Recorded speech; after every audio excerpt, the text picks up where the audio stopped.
स्वागत है आपका। आप देख रहे हैं मिड कैप मसाला। मैं हूं आपके साथ प्रशांत पांडे। इस शो में हम मिड कैप शेयरों पर फोकस करते हैं, आपको कमाई के मौके बताते हैं और इसके साथ ही बेहतरीन रणनीति बाजार पर भी देने की हमारी कोशिश होती है। दिग्गज मार्केट एक्सपर्ट्स भी हमारे साथ चर्चा में शामिल होते हैं। चलिए सबसे पहले बाजार की चाल एक बार देख लेते हैं कि आखिर बाजार इस वक्त का मूड और माहौल कैसा है। तो आप देखेंगे निफ्टी इस वक्त लगभग 70 अंकों की तेजी और 25,970 के पास निफ्टी कारोबार करता हुआ। बैंक निफ्टी को देखें तो यहां 113 अंकों की तेजी हमें देखने को मिल रही है। 59,350 के थोड़ा ही आसपास इस वक्त नजर आता हुआ बैंक निफ्टी। अगर हम बात करें खासतौर पे निफ्टी के गेनर्स की, तो आप देखेंगे आज मेटल में साफ तौर पर एक अलग तरह की रैली देखने को मिल रही है। आप देखेंगे टाटा स्टील, हिंडाल्को, एल&टी जैसे जो स्टॉक्स हैं उनमें काफ़ी अच्छी तेज़ी देखने को मिल रही है। एल&टी पर तो ब्रोकरेजेस की बुलिश रिपोर्ट भी रही है जिसका साफ तौर पर असर देखने को मिल रहा है। इन सब के बीच में अगर हम देखें टाटा स्टील को तो 2% की मजबूती यहाँ पर, हिंडाल्को में देखें तो 2% यहाँ भी मजबूती। अल्ट्राटेक का सीमेंट की अगर हम बात करें तो यहाँ भी 1.5% की मजबूती हमें देखने को मिल रही है। और साथ ही मारुति भी आज आप देखिए लगभग 1.25% से ज़्यादा मजबूत होता हुआ। निफ्टी के टॉप लूजर की लिस्ट आपके सामने ले आए तो आप देखेंगे यहाँ पर HUL टॉप लूजर है, लगभग 2.5% की गिरावट। इन्फोसिस लगभग 0.5% टूटता हुआ। HCL टेक, सन फार्मा में भी लगभग 0.5% तक की गिरावट देखने को मिल रही है। एडवांस डिक्लाइन रेशियो बहुत ही अच्छा है। 1966 शेयर ऐसे हैं जो कि आज हरे निशान में कारोबार कर रहे हैं और 765 शेयरों पर आज दबाव देखने को मिल रहा है। इसके अलावा अगर हम ब्रॉडर मार्केट की बात करें तो वहां से भी बेहतर रुझान देखने को मिल रहे हैं। हमारे साथ आज चर्चा में शामिल हो रहे हैं चॉइस इक्विटी ब्रोकिंग के कुणाल परार। कुणाल, गुड मॉर्निंग, बहुत बहुत शुक्रिया अपना कीमती समय देने के लिए।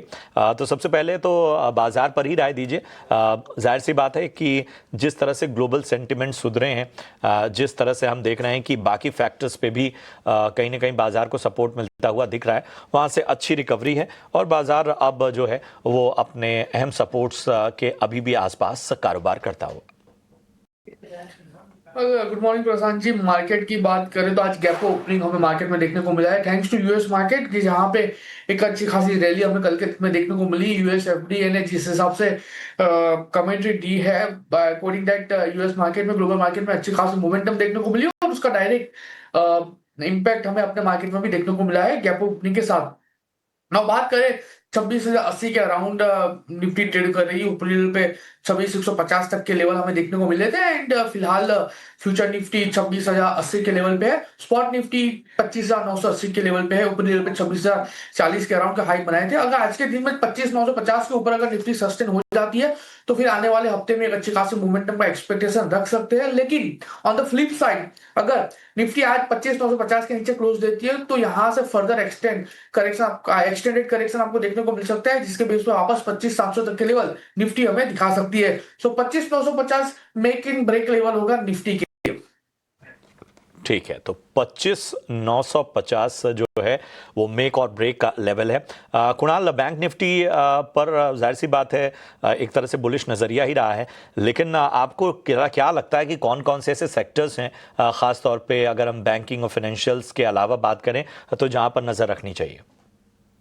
Well, no doubt bank Nifty में भी एक अच्छी खासी मोमेंटम हमें देखने को मिली है, लेकिन ऊपरी लेवल से बैंक निफ्टी में करेक्शन देखने को मिला है। हम 59,500 के लेवल के ऊपर बहुत फोकस थे। पहले भी हमने 59,500 का रेजिस्टेंस दिखाया था। आज उसके ऊपर की हाई तो लगा है, लेकिन वापस यहाँ से करेक्टिव मोड में इंट्राडे में हमें बैंक निफ्टी देखने को मिल रही है और जो गैप बनाई थी वो गैप भी फिल कर सकती है आज के दिन में। सो कहीं ना कहीं जो बैंक निफ्टी को लेके व्यू है वो भी यहाँ पे थोड़ा सा डाइसी है। अगर आज 59,500 के ऊपर अगर बैंक निफ्टी क्लोजिंग देती है तो हमें एक ब्रेकआउट भी देखने को मिला। उस ब्रेकआउट के बेस पे बैंक निफ्टी 60,200 तक के लेवल भी हमें दिखा सकती है। अब इसके अलावा अगर मैं दूसरे सेक्टर की बात करूं, इसके अलावा अगर मैं दूसरे स्टॉक या सेक्टर्स की बात करूं जहां पे एक अच्छी खासी मोमेंटम आज के दिन में हमें देखने को मिल रही है और जिसके ऊपर पर्टिकुलरली हमारे यहाँ पे फोकस करके चलने का बन रहा है, वो रहेगा फाइनेंस सेक्टर। एक अच्छी खासी मोमेंटम फाइनेंस सेक्टर में हमें देखने को मिल रही है। और बीते दिन जितने भी हमने रिकमेंडेशन दिए थे फाइनेंस सेक्टर में, वो सारे के सारे रिकमेंडेशन में टचवुड अच्छे खासे टारगेट अचीव होते हुए हमें देखने को मिले। और इसके अलावा एक और सेक्टर है जहां पे हमारा बुलिश नजरिया था, वो था ऑटो। ऑटो में मारुति की बात करें या तो एमएनएफ की बात करें या तो फोर्स मोटर की बात करें, जितने भी स्टॉक का हमने रिकमेंडेशन दिया था including hero MotoCorp and all, सब में अच्छे खासे टारगेट अचीव होते हुए देखने को मिले। लेकिन यहाँ पे वापस अगर हमें एम्फेसाइज करना है दो सेक्टर, तो एक एनबीएफसी रहेगा और दूसरा जो रहेगा वाटर सेक्टर रहेगा। चलिए, तो ये तमाम बोनस सेक्टर्स जो आपको निगाह रखनी है। चलिए मिड कैप में फोकस करते हैं जहां पर हमें तेज़ी देखने को मिल रही है। और मिड कैप में देखिए स्विगी, एमएनएम फाइनेंस, बीएचईएल और इसके अलावा आप देखेंगे तो नेशनल एल्यूमिनियम यहाँ पर हमें तेज़ी देखने को मिल रही है। और आप देखेंगे कि स्विगी में लगभग 4.25% की मजबूती। इसके अलावा एमएनएम फाइनेंस की अगर हम बात करें तो 3% से ज़्यादा यहाँ पर तेज़ी है। भेल में भी लगभग 2.5% की मजबूती नज़र आ रही है। नैल्को नेशनल एल्यूमिनियम की बात करें तो यहाँ पर भी लगभग 2.5% की मजबूती साफ तौर पर नज़र आ रही है। तो कुणाल, मिड कैप में जो तेज़ी है स्विगी, एमएनएम फाइनेंस, भेल और नैल्को, बताइए यहाँ पर क्या रणनीति रखी जाए और कौन सा स्टॉक जो है वो आपकी पसंद बन रहा है? मतलब चारों चार स्टॉक अच्छे खासे लेवल पे ट्रेड कर रहे हैं अगर मैं स्विगी की बात करूँ 4.5% उप लेवल पे है, 420 के लेवल पे आज ब्रेकआउट भी देखने को मिला है। प्रशांत जी, आप देखिए पिछले कई दिनों से 404 405 का एक स्ट्रॉन्ग रेजिस्टेंस की काउंटर फेस कर रहा था, आज उसके ऊपर का ब्रेकआउट हमें देखने को मिल रहा है। लाइकली चांसेस है आने वाले दिनों में 460 तक के भी लेवल स्विगी दिखा सकता है। सो जो व्यू है स्विगी को लेके डेफिनेटली पॉजिटिव साइड का, प्रेजेंट लेवल से ही खरीदारी करके चलने की सलाह रहेगी। लोअर लेवल पे हमारा जो एसएल रहेगा प्रशांत जी, वो 400 का रहेगा। तो 400 के एसएल के साथ स्विगी आप यहाँ पे खरीदारी करके जा सकते हैं। सामने एमएनएम फाइनेंस की बात कर लेते हैं। एक्चुअली जैसा हमने कहा ओवरऑल एनबीएफसी काउंटर काफी अच्छा लग रहा है और एमएनएम फाइनेंस इसमें देखने जाए तो आज 350 के लेवल पे ट्रेड कर रहा है। प्रसाद जी, यहाँ पे मैं नई खरीदारी करके चलने की सलाह नहीं दूंगा, क्योंकि मुझे पहले भी ये स्टॉक में हमने जब रिकमेंडेशन दिया था तब ये स्टॉक 250 के अराउंड था, वहां से वन वे रैली में ये स्टॉक ने 380 तक की रैली दिखाई थी। नाउ प्रेशर लेवल थोड़ा सा करेक्टिव मोड में है एंड नो डाउट आज एक मोमेंटम में है, लेकिन ये मोमेंटम उतना कॉन्फिडेंट वाला नहीं है कि हम यहाँ पे एक नई पोजीशन बना के चले। सो अगर ऑलरेडी आपने पोजीशन बनाई है तो लोअर लेवल पे 340 का एक एसएल मेंटेन करके चलिए। आने वाले दिनों में बाउंस बैक में एटलीस्ट 365 370 तक के लेवल का एक्सपेक्टेशन हमें रखना चाहिए। एंड आगे अगर मैं भेल की बात करूं, भारत हैवी इलेक्ट्रिकल्स तकरीबन तकरीबन 283 के अराउंड ये स्टॉक ट्रेड कर रहा है और हमने पहले भी यहाँ पे रिकमेंडेशन भी दिया था 245 के अराउंड। फिलहाल स्टॉक 283 के अराउंड ट्रेड कर रहा है। पिछले 4 दिन का जो हाई था उसके ऊपर स्टॉक ट्रेड कर रहा है और व्यू डेफिनेटली पॉजिटिव साइड का है। यहाँ पे खरीदारी करके चलने की सलाह रहेगी। 283 के अराउंड है, 273 का हम यहाँ पे टारगेट मेंटेन करके चलेंगे। टारगेट 273 का हम यहाँ पे एसएल मेंटेन करके चलेंगे। टारगेट की बात कर लेते हैं प्रशांत जी, तो 291 का पहला टारगेट है एंड 291 जैसे ही ब्रेक होगा आपको ये वन वे रैली में 305 तक के भी लेवल दिखा सकता है। सो बट ऑब्वियसली बेल के लिए मेरी ओर से थम्स अप है। एंड लास्ट जो है वो है नाल्को है। नाल्को की बात करें, बहुत बढ़िया रैली इस पर्टिकुलर स्टॉक में हमें देखने को मिली है। एक फंडामेंटली काफी अच्छा स्टॉक है, इतना ही नहीं ये स्टॉक का अच्छा खासा डिविडेंड पेइंग स्टॉक भी है। तो मैं हमारे दर्शकों को व्यूअर्स को इतना ही कहूंगा कि यहाँ पे इस लेवल पे अगर स्टॉक में पोजीशन बनाना चाहते हो डेफिनेटली बना के जा सकते हो। अच्छा खासा डिविडेंड पेइंग स्टॉक भी है एंड प्रेजेंट लेवल पे 270 के अराउंड चल रहा है। आप प्रेजेंट लेवल पे ऐड करके चलिए पोजीशन 250 के एसएल के साथ। टारगेट की बात करें तो जिस हिसाब से स्टॉक में मोमेंटम है, सबसे पहला टारगेट 285 का हमें देखने को मिल सकता है।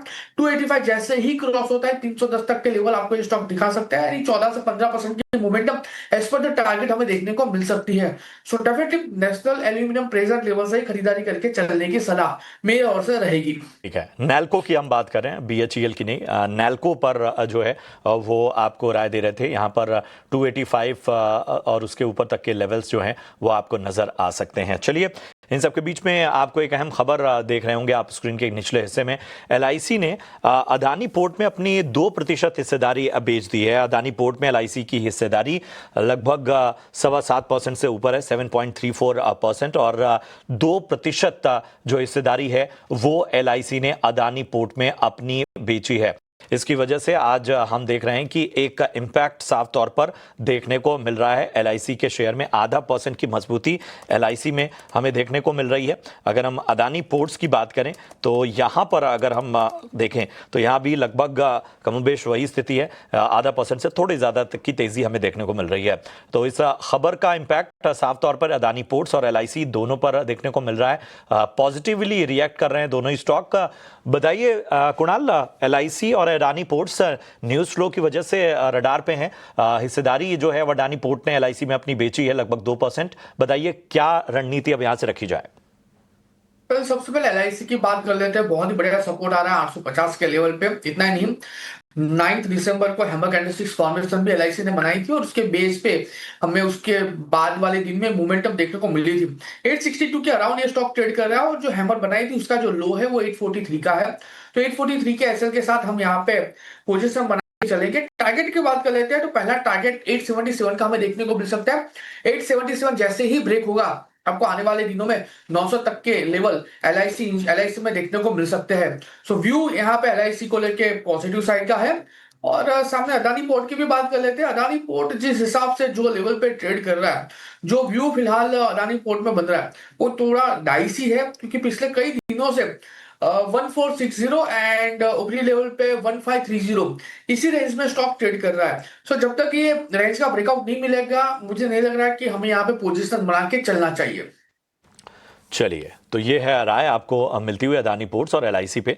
यहाँ में एक छोटे से ब्रेक के लिए रुकना होगा, लेकिन ब्रेक के उस पार आपको मिड कैप में धमाकेदार एक्शन कहाँ है, टॉप 3 स्टॉक्स उनकी हम चर्चा करेंगे और इसके साथ ही बात करेंगे हम कुणाल के पिक्स की, टॉप रिकमेंडेशंस की, इस छोटे से ब्रेक के बाद।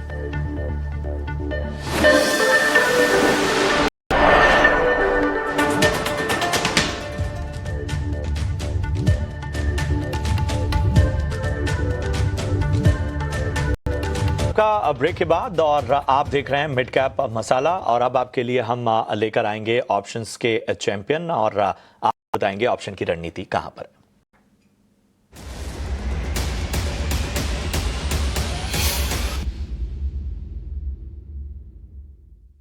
ठीक है, हम ऑप्शन की रणनीति भी आपके सामने लेकर आएंगे। हम हमारे साथ अक्षय भागवत अभी बस थोड़े देर पलों में जुड़ने वाले हैं, लेकिन इन सब के बीच में कुणाल के पास आते हैं। हम एक्शंस की बात कर रहे थे। कुणाल, जीएमडीसी हम देख रहे हैं लगभग 6% की तेजी आज देखने को मिल रही है और बैतरनी वेस्ट कोयला खदान का काम पार्टनर को सौंपने से एक इम्पैक्ट इस न्यूज फ्लो की वजह से देखने को मिल रहा है। इसके अलावा हुनासा कंज्यूमर जो है वुमेन्स पर्सनल केयर कैटेगरी में एंट्री करती हुई नजर आ रही है। तो इन दो स्टॉक पे जरा राय दीजिए और इसकी वजह से दोनों स्टॉक्स में एक अच्छी रैली देखने को मिल रही है। सबसे पहले जीएमडीसी की बात करते हैं। 520 के अराउंड ये स्टॉक ट्रेड कर रहा है और आज डेफिनेटली एक अच्छी खासी मोमेंटम हमें स्टॉक में देखने को मिल रही है। खरीदारी करके चलने की सलाह तो बिल्कुल नहीं रहेगी, क्योंकि ब्रेकआउट लेवल जो था वो 496 497 पे था और फिलहाल स्टॉक चल रहा है 520 के अराउंड। अगर एग्जिस्टिंग पोजीशन है तो फिर होल्ड करके चलिए। आने वाले दिनों में 553 तक के लेवल ऐसे टारगेट स्टॉक में हमें देखने को मिल सकते हैं। एंड सामने हुनासा की बात करें तो हुनासा कंज्यूमर फिलहाल 263 के अराउंड है एंड यहाँ पे एक बार पोजीशन बना के चलने की सलाह जरूर से रहेगी, लेकिन जो एसएल आएगा वो थोड़ा सा लंबा आएगा 248 के अराउंड, जो इसका रिसेंटली बॉटम बनाया है। टारगेट की बात कर लेते हैं, क्योंकि एक अच्छा खासा बाउंस बैक का एक्सपेक्टेशन हम यहाँ पे रख सकते हैं। पहले भी सेम लेवल पे सपोर्ट लेके काउंटर ने अच्छे खासे लेवल दिखाए थे। तो पहला टारगेट जो है 275 का है। 275 जैसे ही ब्रेक होगा 293 तक के लेवल एज अ टारगेट हमें देखने को मिल सकते हैं। तो डेफिनेटली जो व्यू है यहाँ पे हुनासा में प्रेजेंट लेवल पे पोजीशन बना के चलने का है और जीएमडीसी में एग्जिस्टिंग पोजीशन को होल्ड करके चलने का है। होनासा कंज्यूमर और जीएमडीसी दोनों पर आपको बेहतरीन राय मिलती हुई। इन सब के बीच में अक्षय भागवत साहब भी हमारे साथ जुड़ गए हैं ऑप्शन के चैंपियन सेगमेंट में। अक्षय, बहुत बहुत स्वागत है आपका। बताइए आज ऑप्शन की रणनीति क्या होगी? जी गुड मॉर्निंग प्रशांत जी। तो ऑप्शन की रणनीति स्टॉक चुना है इंडसइंड बैंक, जिसका ओवरऑल एक टेक्निकल सेटअप पॉजिटिव है और डेरिवेटिव्स में बाइंग के संकेत दिख पा रहे हैं। तो स्ट्रेटेजी आपको बनानी है कि दिसंबर एक्सपायरी की 850 स्ट्राइक की कॉल बाई करनी है। इसका current market price around 18 to 20 के आसपास बनेगा। इंडसइंड बैंक चलता है तो फर्स्ट टारगेट अप्रोक्सीमेटली इस ऑप्शन प्रीमियम पे आपको बना के चलना है 34 का और एक्सटेंडेड सेकंड टारगेट बनेगा आपका 43 का। इस ऑप्शन बाइंग ट्रेड में आपको स्टॉप लॉस बना के चलना है 11 ऑन द ऑप्शन प्रीमियम। तो लॉट साइज के हिसाब से अप्रोक्सीमेट प्रॉफिट पोटेंशियल आपका 9,500 का है और इस स्ट्रैटेजी में आप एक रिस्क या स्टॉप लॉस 5,500 रुपए का बना के चले।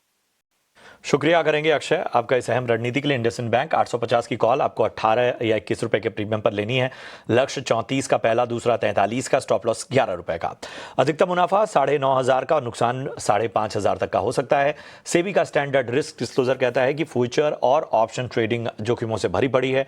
यहाँ पर 90% लोग पैसे कमाते हैं। सोच समझ कर ट्रेडिंग इनिशिएट करें और अपने वित्तीय सलाहकार, फाइनेंशियल एडवाइजर की मदद जरूर लें। अब एक बार फिर से कुणाल के पास लौटते हैं। कुणाल, बताइए आज आपकी टॉप रिकमेंडेशंस, आपकी टॉपिक क्या है?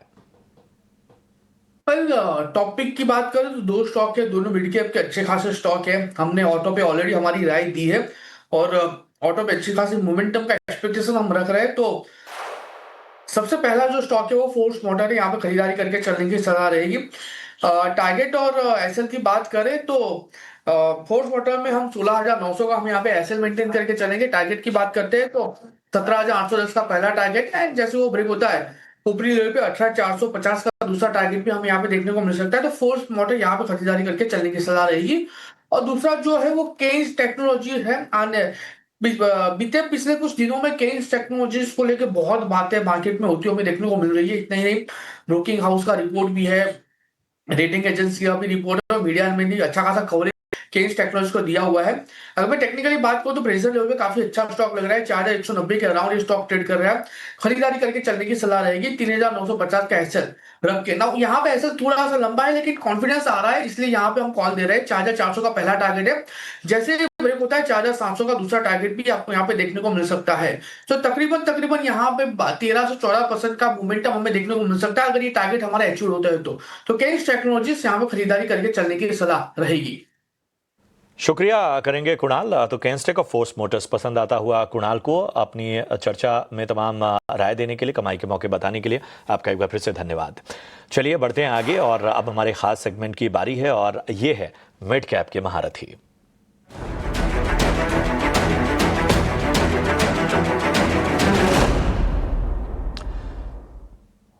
और आज मिड कैप के महारथी सेगमेंट में हमारे साथ चर्चा में जुड़ रही हैं जानी मानी दिग्गज मार्केट एक्सपर्ट शर्मिला जोशी जी। शर्मिला जी गुड मॉर्निंग, प्रशांत बात कर रहा हूं। अच्छा लग रहा है आपसे बातचीत करते हुए।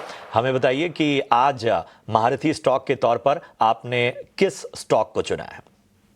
I am going with Suzlon today. जैसे कि सब जानते ही है कि ये विंड एनर्जी की रिलेटेड कंपनी है और जिस तरह से उनके नतीजे आए हैं और जिस तरह से उनका एक कैपेसिटी ऐड करने का पूरा प्रयास रहा है, उसको देखकर मुझे लगता है कि इस स्टॉक को खरीदना चाहिए। हाल ही में उन्होंने पुडुचेरी में जो उनका प्लांट है उसमें ऑपरेशंस रिज्यूम किए और 3 नए प्लांट लगाने की भी बात है। तो ओवरऑल आई थिंक जिस तरह से हम फोकस्ड है कि एक रिन्यूएबल एनर्जी सोर्स तेजी से बढ़ रहा है देश में और उसमें जिस तरह का इनका योगदान है और नतीजे भी जिस तरह से उन्होंने दिखाए, इन सब चीजों को देखकर लगता है कि you can buy Suzlon for the long term with a target of 75। शुक्रिया करेंगे शर्मिला जी। 75 तक के लक्ष्य, 1 साल का नजरिया और सुज़लॉन पर खरीदारी की राय। बहरहाल आज के इस शो में यानी मिड कैप मसाला में इतना ही। हमें दीजिए इजाजत, लेकिन एक्शन 18 नाउ स्वदेश पर जारी रहेगा। ब्रेक के उस पार आपके लिए लेकर आएंगे हम कमोडिटी की अहम खबरें। बने रहिए हमारे साथ। नमस्कार।